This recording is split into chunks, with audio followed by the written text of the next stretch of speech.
సాంబ శివ నీదు మహిమ ఎన్నటికీ తెలియదాయే సాంబ శివ నీదు మహిమ ఎన్నటికీ ఆ తెలియదాయే సాంబ శివ నీదు మహిమ ఎన్నటికీ తెలియదాయే సాంబ శివ నీదు మహిమ ఎన్నటికీ తెలియదాయే హర హర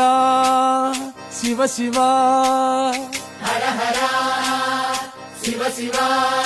ఆ గంగా జలము తెచ్చి నీకు అభిషేకము చేతునంటే గంగా జలము తెచ్చి నీకు అభిషేకము మరి చేతునంటే గంగ జలమున సేప కప్పల ఎంగిలంటున్నావు శంభో హర ఆహా. శివ శివ హర హర శివ శివ ఆ సాంబ శివ నీదు మహిమ ఎన్నటికీ తెలియదాయే హర హర శివ శివ ఆ ఆవు పాలు తెచ్చి నీకు అర్పితము చేతునంటే పాలు తెచ్చి నీకు అర్పితము